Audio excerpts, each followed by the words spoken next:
Queridos, continuando aqui o nosso trabalho, estamos falando de desenvolvimento dentro do processo de desenvolver pessoas. Lembrando, treinamento tem os seus objetivos mais situados no curto prazo.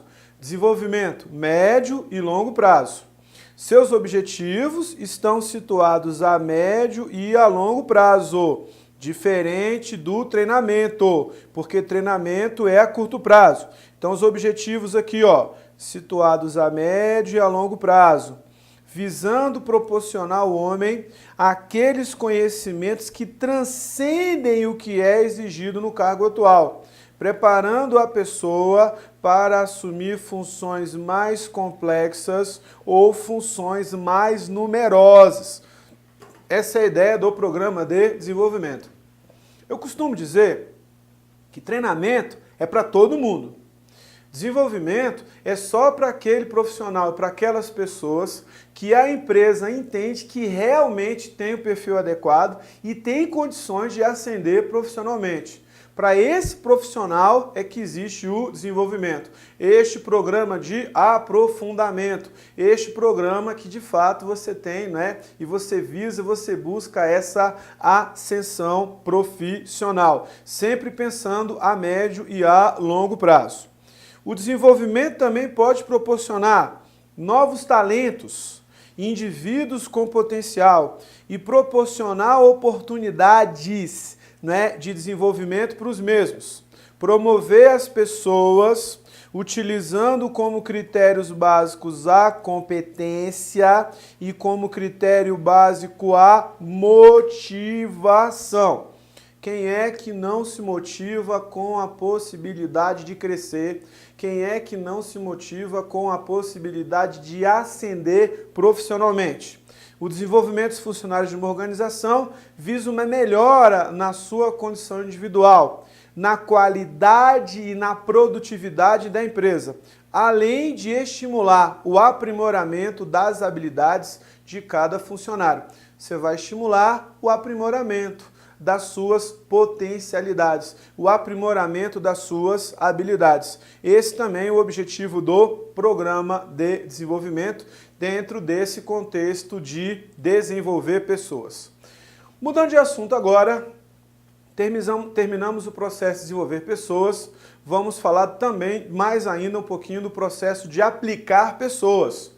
Tínhamos falado da descrição, da análise de cargos, vamos falar agora de gestão de desempenho. Na realidade, gestão de desempenho é um termo novo. Gestão de desempenho é um termo moderno, é um termo mais novo e é um termo mais moderno. Tachizawa, Ferreira e Fortuna destacam que se trata de um instrumento que permite avaliar a atuação da força de trabalho, objetivando prever comportamentos futuros, levando em conta o potencial humano disponível nas organizações. Ou seja, como anda a atuação da força de trabalho? Eu quero prever comportamentos futuros, sempre considerando e levando em consideração o potencial humano disponível nas empresas, o potencial humano disponível nas organizações. Detalhe, o termo gestão de desempenho vem substituir o termo avaliação de desempenho, a fim de ressaltar que não basta avaliar desempenho, você precisa gerenciar o desempenho, isto é, identificar problemas e traçar ações no sentido de sanar esses problemas.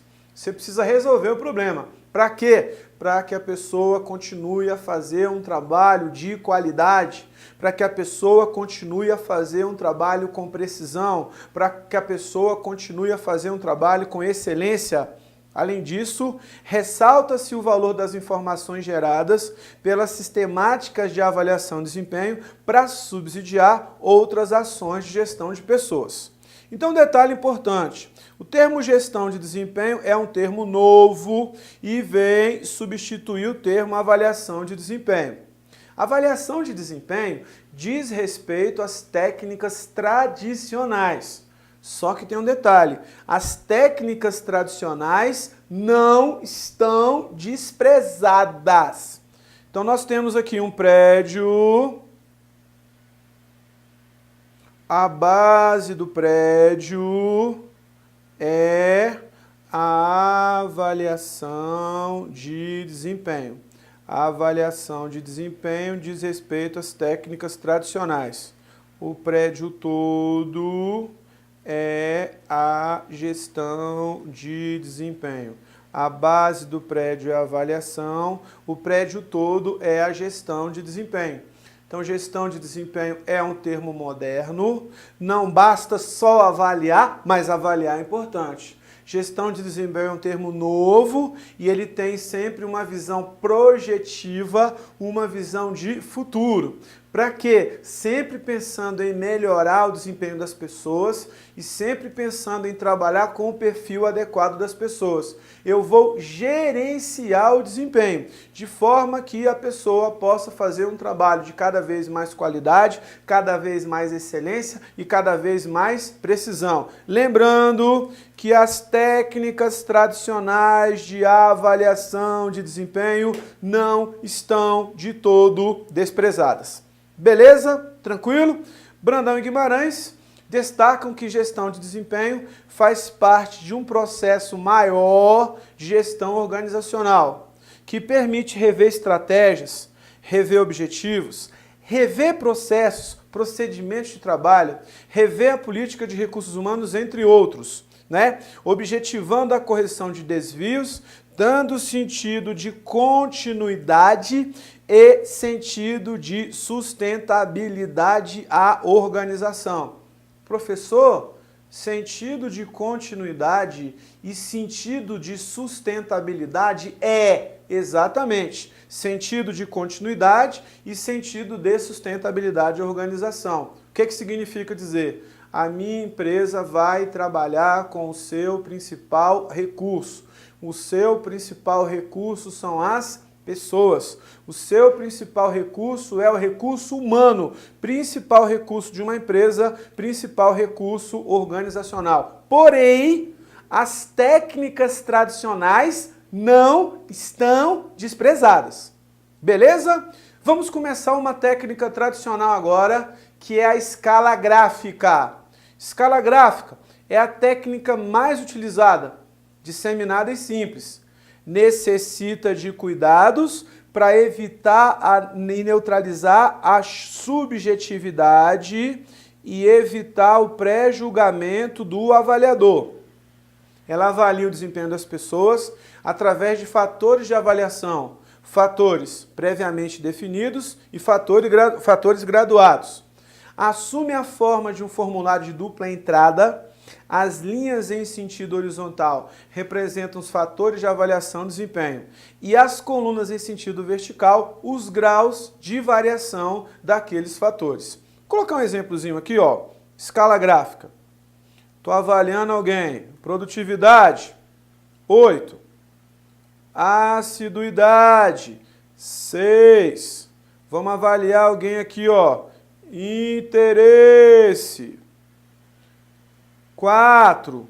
Vamos avaliar alguém. Pontualidade, 2. Ou seja, a escala gráfica é o método mais utilizado, disseminado e simples.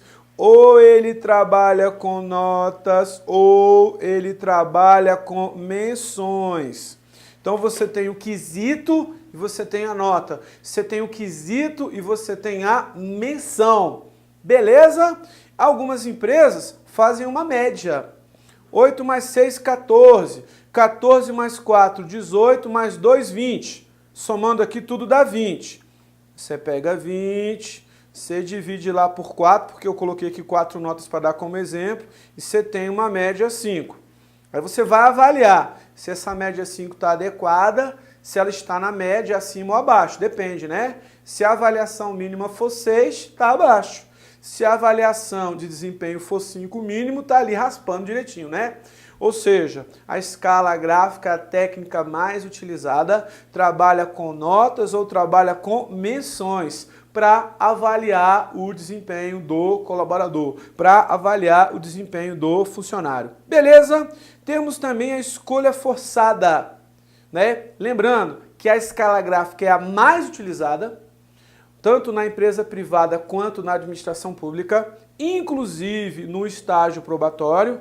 Porém, a escala gráfica é aquela que tem maior percentual de subjetividade. É um tipo de avaliação que se pode incorrer e se pode cometer mais erros. Essa é a escala gráfica. Uma outra técnica muito utilizada, mas não é a mais utilizada técnica tradicional é a escala gráfica, é a escolha forçada. Ela vai avaliar o desempenho da pessoa por meio de frases descritivas, de alternativas de desempenho individual. Em cada conjunto de frases, de 2 ou mais frases, o avaliador escolhe apenas uma ou 2 alternativas que mais se aplicam ao desempenho do empregado avaliado. Então você vai trabalhar com frases descritivas de desempenho para cada quesito, Eu vou dar um exemplo para você aqui. Vou pegar só um quesito aqui, tá? Vamos pegar o quesito produtividade, que é um dos quesitos mais, vamos dizer assim, que se olha mais, que se avalia mais. Aí, em vez de trabalhar com notas, em vez de trabalhar com menções, eu trabalho com frases descritivas. Produtividade. Fulano de tal é muito produtivo. Fulano de tal é produtivo. Fulano de tal às vezes é produtivo. Ou fulano de tal é improdutivo. Primeira pergunta. Eu já falei para você na aula 1, na primeira aula do nosso curso, que gestão, né, quando a gente trabalha com gestão de pessoas, é uma responsabilidade de linha e é uma função de staff. Já falei isso, lembra? Ou seja, quando a gente fala de escolha forçada, é uma atividade da RH, é uma atividade da gestão de pessoas. O que significa dizer? Quem é que elabora as frases? Quem é que elabora o questionário? Setor de recursos humanos. Quem é que avalia de verdade e responde as frases? Quem é? É o linha. Quem vai fazer isso é a chefia, é o superior hierárquico. Então, no quesito produtividade, suponha que ele escolheu aqui, ó, fulano é produtivo. Primeira coisa, quando a gente trabalhava com a escala gráfica, a gente tinha um leque de 11 possibilidades, que é de 0 a 10. Aqui o leque para cada quesito diminuiu para 4. E o linha, o chefe, ele é forçado a escolher uma das frases. Daí o nome, escolha forçada. O que significa dizer? Aqui, a gente não trabalha com nota nem com menção, a gente trabalha com frases para cada quesito e a gente é direcionado para escolher uma das frases dentro de cada quesito que se está avaliando. Dentro de cada quesito que você está avaliando, você é forçado a escolher aquela frase que mais se adequa ao desempenho daquele determinado colaborador. Beleza? Tranquilo? Em parte, você diminui a subjetividade. Significa dizer que você tem uma técnica menos subjetiva. Beleza? Vamos para as nossas outras técnicas tradicionais. Pesquisa de campo é realizada pelo chefe com a assessoria de um especialista em avaliação de desempenho. Esse especialista é da SRH, esse especialista é do setor de recursos humanos. O especialista vai a cada sessão entrevistar a chefia sobre o desempenho dos seus respectivos subordinados. Professor, por que essa pesquisa é feita assim? Eu sou o chefe de alguém, eu sou o chefe do câmera.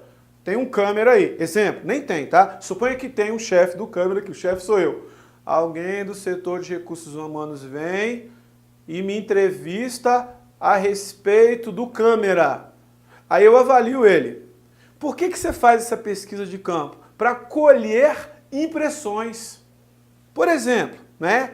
Antes de eu ser chefe do câmera, o câmera tinha umas avaliações altíssimas, avaliações muito altas. Depois que eu virei chefe do câmera, as avaliações caíram. Alguém do setor de recursos humanos vai colher a impressão e ver se realmente ou a avaliação anterior estava errada ou então eu estou pegando o pé dele, não gosto dele. Consegue entender?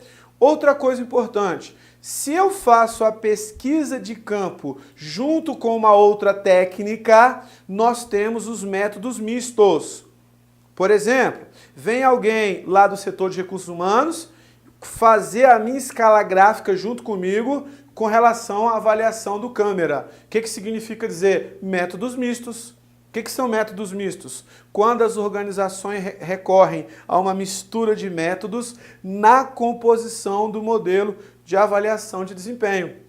Quando eu tenho 2 ou mais tipos de avaliação na mesma avaliação. Então, se eu for fazer a pesquisa de campo agregada a outra técnica,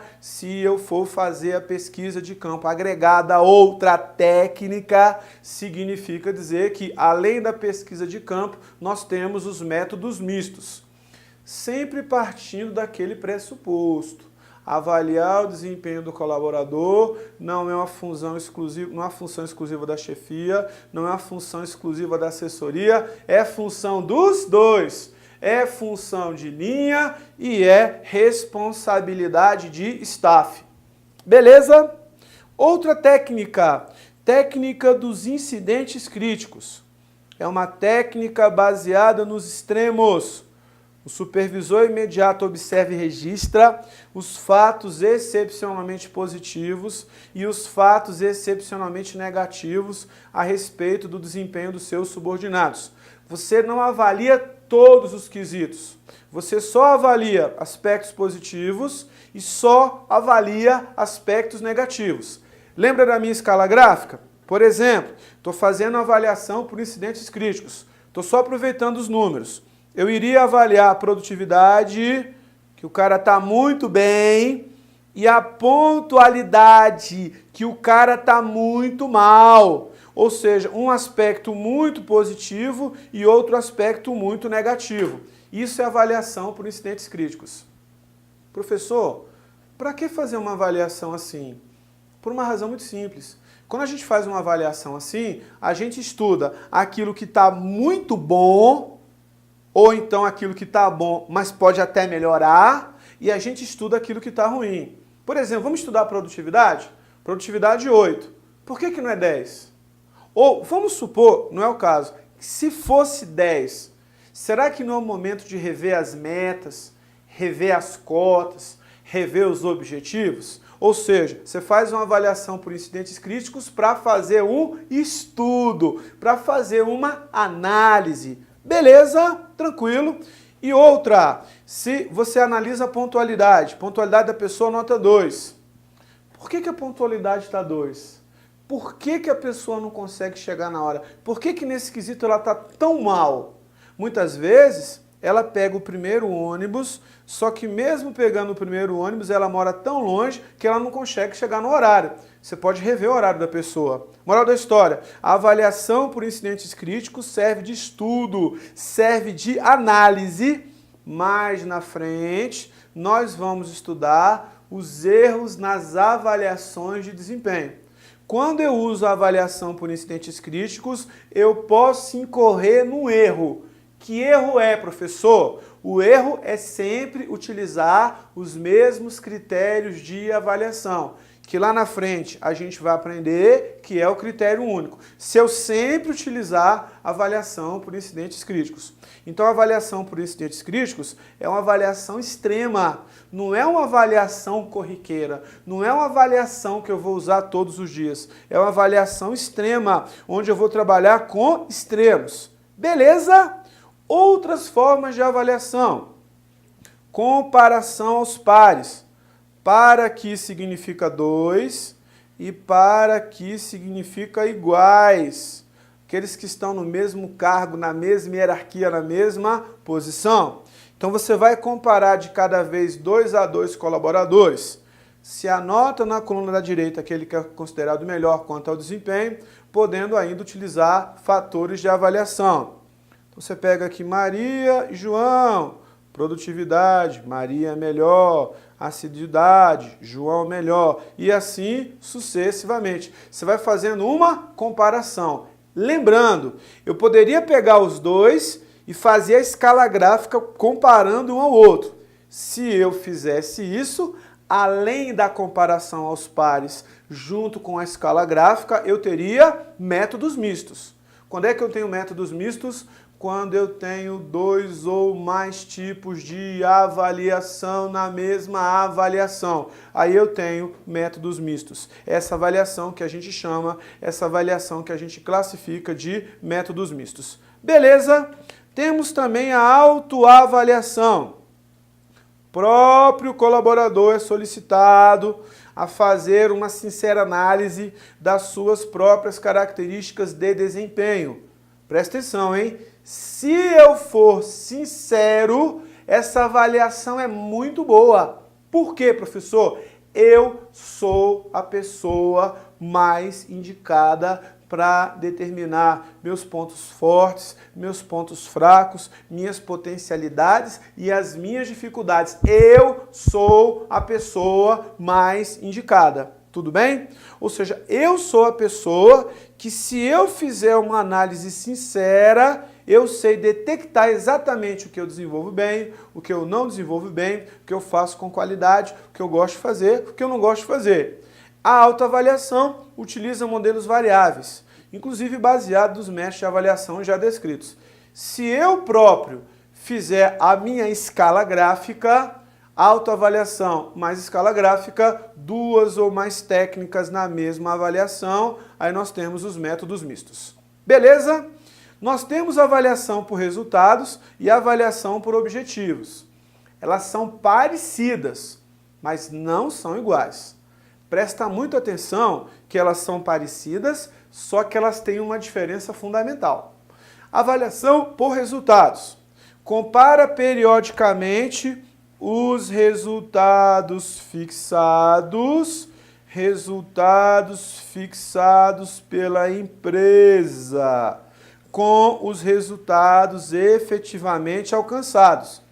Ou seja, você vai comparar aquilo que foi fixado com aquilo que de fato foi alcançado.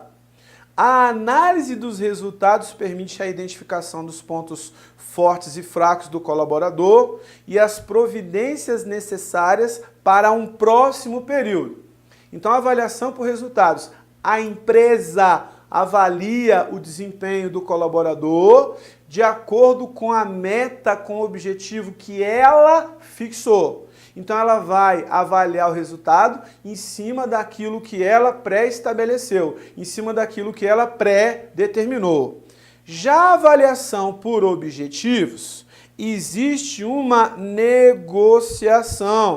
Gestor e colaborador negociam os objetivos durante o período de tempo.